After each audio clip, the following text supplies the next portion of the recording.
My sister is upset that I'm willing to babysit my friend's baby but refuse to look after her nightmare child. Posted by you/throw-ravanilla-sister. I'm a 23-year-old child-free woman, and my sister is 30 with a 4-year-old son. She's a single mom, her ex-husband is not in the picture and has no contact with her or the child. I'll get straight to the point, that kid is a nightmare to be around. It's not his fault, it's my sister's fault. He clearly has behavioral and mental health disorders, even at his young age. However, my sister is very ableist and refuses to accept that her son has problems. The kid goes into a bloody rage whenever something doesn't go his way, screams and cries when he's overwhelmed, and has meltdowns due to certain sounds and textures. Like I said, I don't blame the kid for these issues, but my sister's refusal to get him treatment or help makes the kid a nightmare to be around. As a result, I don't babysit him when my sister asks, or more like demands, that I do so. This causes a lot of fights between us and our family. I have a friend, a 23-year-old man, who's married to a wonderful 22-year-old woman, and they have a baby boy who just turned 1. Yes, they got married and had him young, but it's not my place to judge them. This past weekend, they asked me to babysit for them, and I agreed for a few reasons. Their child is calm, well-behaved, and generally a good toddler to be around. I love babysitting him. Also, they asked me nicely and understood that I might say no because I'm child-free. They were polite in their request. One thing about me is that if you ask me to do something politely, even if it's something I wouldn't usually agree to, I'd probably do it because you were nice and polite. So, for these reasons, I happily agreed to babysit the boy. My sister also asked me to babysit her son that day so she could have a day to herself, but I refused and told her I was already babysitting for my friends. She was pissed, to say the least. She made a few comments about how I was a jerk and not a good sister, but I thought she had dropped it after that. This past weekend, while I was watching the baby, my sister started banging on my door. I looked through the window and saw that she had her kid in a care bag with her, and I knew she was trying to drop him off and make me babysit. She was banging on the door, yelling at me, calling me heartless and a baby hater, while I was holding a baby, ironically, and telling me that I'd better open up and do my sisterly duties. I put the baby in a different room to keep him from getting scared by the noise and told my sister through the window to leave or I would call the cops. She cursed for a solid 5 minutes before she finally left. I had the whole thing recorded on my doorbell camera and sent it to the family group chat. Surprisingly, my whole family is on my sister's side. She keeps arguing with me about how I'd rather babysit a child not even related to me than my nephew. I reminded her that her kid is a nightmare to be around, but she keeps insisting that you help out for family. My sister has been cold since then and keeps sending me text messages trying to provoke me into arguing with her more. She's also started saying some pretty ableist and nasty things about my friend's wife. My friend's wife is on the spectrum and has BPD, and my sister keeps saying she should have been sterilized and never should have passed her issues on to her child. By the way, her child has shown none of the signs that autistic infants usually do, so I have no idea what my sister is talking about. I will admit that I do feel a bit guilty because I never considered babysitting my nephew, but I jumped at the opportunity to babysit my friend's child. My sister, dad, 66M, mom, 64F, and brother, 33M, are all calling me a jerk and saying that I'm just using the child-free label to avoid family responsibility. I need advice on how to get my family to see my perspective on this. How can I explain to them that the issue is the idea of babysitting, but the behavior of the child? Commenter: why doesn't your brother or other family members babysit him? Ops response: in the words of my family, he already has his own family responsibilities, you have none. Yes, that's pretty much always their response when I ask why my brother can't babysit the kid. My brother also knows deep down that the kid is a nightmare, even though he tries to ignore it, just like my sister and parents do. His kids also don't like spending time with her son because he's had violent meltdowns and has hurt them before. The kids avoid him like the plague. I don't blame any of the kids in that situation. My sister's son clearly has behavioral and/or mental issues that cause him to react violently to overstimulation, which is not his fault. He needs help so he can develop ways to control his meltdowns and keep his emotions in check. My brother's kids, while mature for their age, are still children and don't fully understand why he acts the way he does, so they harbor resentment and dislike toward him. I feel bad for all the kids involved, nobody is winning. Update 3 days later. So, things have really hit the fan.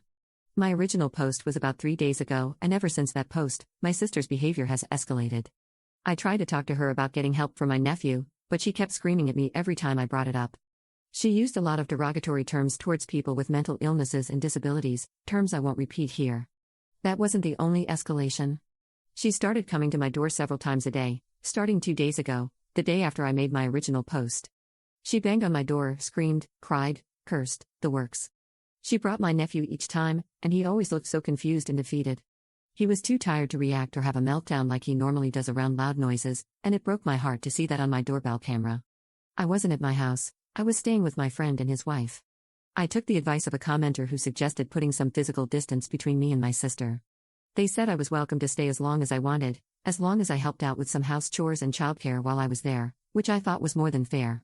So, I'm currently staying in their guest room. I'm still with them, even though my sister isn't much of a problem anymore. Many will be glad to know that my sister won't have parental rights over my nephew soon. She dropped him off at a safe haven site in the middle of the night, and I only found out via phone call at 2 in the morning. My nephew is currently with my parents. Social services placed him with them, and he's said to have mandatory therapy. In my state, not sure if it's different in others, if a child is abandoned in any way, safe haven or not, a physical and mental health examination is conducted. Other than being a little underweight, my nephew was physically healthy. He wasn't being physically abused, as some people were worried about. However, it was clear he needed mental health support, so he'll be starting therapy sessions soon, as mandated by a caseworker. We are not looking for my sister. After she dropped off her son, she left. She had quit her job a few weeks back, sold her car, and even sold her house a few weeks ago. She had been renting a place, so this was clearly planned. In my personal opinion, she intended to abandon her son the day I was babysitting my friend's baby, which is why she had such a nuclear reaction. She did leave a note, saying she couldn't do it anymore, that she met someone, and that she doesn't want to be a mom to my nephew anymore. In her note, she said she deserves a normal kid, not a burden like my nephew. I seriously hope my sister doesn't have any more kids with this mystery person she mentioned, but it seems like she's running off to start a new life and family. She still has 30 days to reclaim rights over my nephew, but it doesn't look like she'll do that. Time will tell. As I mentioned, I'm still staying with my friends because I was worried my sister would do something. My parents and brother have also been blowing up my phone and coming to my house, switching between apologies and blaming me for this. They think that maybe if I had babysat that day, she wouldn't have done this, but I believe she wanted me to babysit so she could go through with it. I'm not mad at them for blaming me. I understand that my sister is still their family, and they're rightfully in shock and want someone to blame. They're human, and I know people can be cruel sometimes while going through shock and grief. So, yeah, that's life right now. I'm currently sitting on the couch with my friend's baby while my friend is at work and his wife does a quick grocery run. She was going to take the baby with her, but I insisted on watching him so she wouldn't have to deal with the car seat in the very stormy weather we have in our area right now. This update is all over the place, and I feel like I'm rambling. There's still a lot of unknowns regarding my sister and nephew, but for now, this is the update. I don't know if I'll post more about this situation. My friend's wife is telling me I should relax and try not to think about anything related to this until I'm more level-headed, but I don't think that's possible. Update to 11 days later. My sister abandoned her 5-year-old son a little less than 2 weeks ago and fled. The police are looking for her, but she hasn't been found yet. My nephew is with my parents and is in therapy. When this first happened, my parents were quick to blame me because I had refused to babysit him in the past and the weekend before my sister ultimately abandoned him. They think that if I had babysat him that day, she wouldn't have fled. I've been staying with my friends since then, and, oh my god, it's so chill here. They're young parents with a baby, and yet it's calm here. Everyone is happy, they talk things out when there are issues, and they work together. I've met both sets of my friends' parents, and they're nice and polite. Obviously, I don't know what goes on behind closed doors, but I've seen some bickering, and they always find a way to resolve it. Growing up, my parents always argued a lot, my siblings were often loud and cruel to each other, and there always had to be someone to blame. If you were the one blamed, you were insulted and shunned for a while, then they would apologize. You were always expected to forgive and forget. My parents are now trying to apologize to me about their blowout over my sister, and I can understand their initial feelings. I'm willing to forgive, but I know my family will also expect me to forget, and I can't forget. I don't think I can forget this whole situation. So, I'm wondering if I would be wrong if I chose to forgive them but refuse to forget this whole thing? Commenter. Your parents are looking for a free babysitter. They're waiting for an opportunity to leave the poor boy with you and claim that he's your responsibility now. Then they'll use the argument that if you had just babysat him like your sister demanded, she wouldn't have abandoned her son. Don't get sucked back in. Tell them that you don't exist to be blamed and that they should try to raise this kid better than they raised his mother.